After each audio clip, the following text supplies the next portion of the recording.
श्रीमद् भागवत गीता अनमोल वचन अध्याय 3। मनुष्य न तो केवल कर्म से विमुख रहकर कर्म फल से मुक्ति पा सकता है और न केवल शारीरिक संन्यास लेकर ज्ञान में सिद्धावस्था प्राप्त कर सकता है।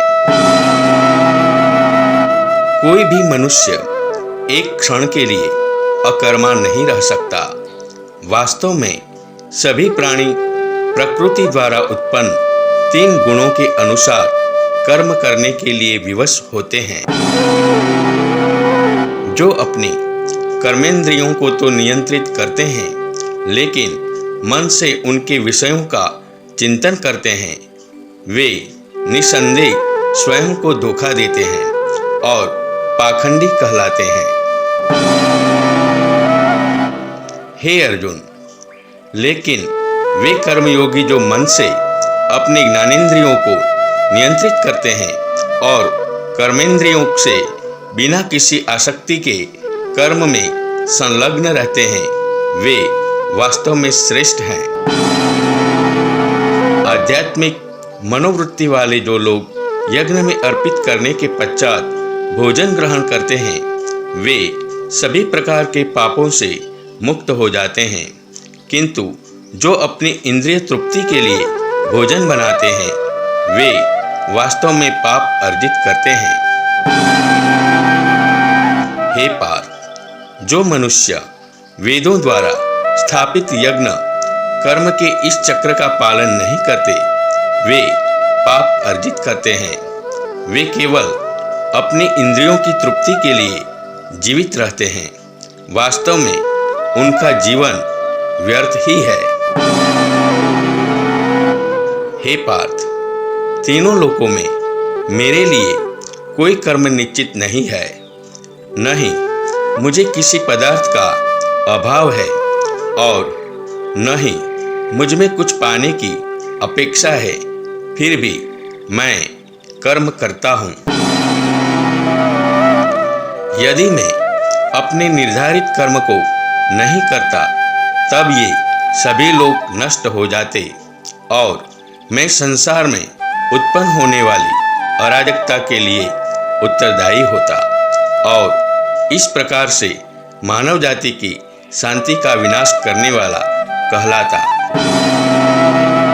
हे भरतवंशी, जैसे अज्ञानी लोग फल की आसक्ति की कामना से कर्म करते हैं, उसी प्रकार बुद्धिमान मनुष्यों को लोगों को उचित मार्ग की ओर चलने के लिए प्रेरित करने हेतु अनासक्त रहकर कर्म करना चाहिए।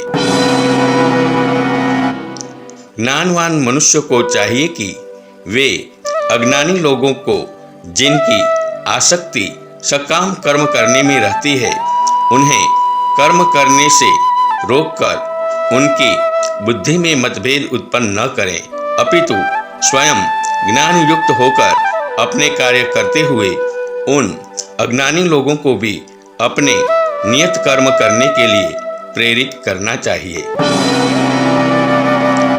वे मनुष्य जो प्रकृति के गुणों के प्रभाव से मोहित होकर फल प्राप्ति की कामना के साथ अपने कर्म करते हैं, लेकिन बुद्धिमान पुरुष जो इस परम सत्य को जानते हैं, उन्हें ऐसे अज्ञानी लोगों को विचलित नहीं करना चाहिए, जिनका ज्ञान अल्प होता है। इंद्रियों का इंद्रिय विषयों के साथ स्वाभाविक रूप से राग और द्वेष होता है, किंतु मनुष्य को इनके वशीभूत नहीं होना चाहिए, क्योंकि ये आत्मकल्याण के मार्ग के अवरोधक और शत्रु हैं। भगवान श्री कृष्ण कहते हैं कि अकेली काम वासना जो रजोगुण के संपर्क में आने से उत्पन्न होती है और बाद में क्रोध का रूप धारण कर लेती है, इसे पाप के रूप में संसार का सर्वभक्षी शत्रु समझो। जैसे अग्नि धुएं से ढकी रहती है, दर्पण धूल से आवृत रहता है तथा भ्रूण गर्भाशय से अप्रकट रहता है, उसी प्रकार से कामनाओं के कारण मनुष्य के ज्ञान पर आवरण पड़ा रहता है। इंद्रियां स्थूल शरीर से श्रेष्ठ हैं और इंद्रियों से उत्तम मन, मन से श्रेष्ठ बुद्धि और आत्मा बुद्धि से भी परे है।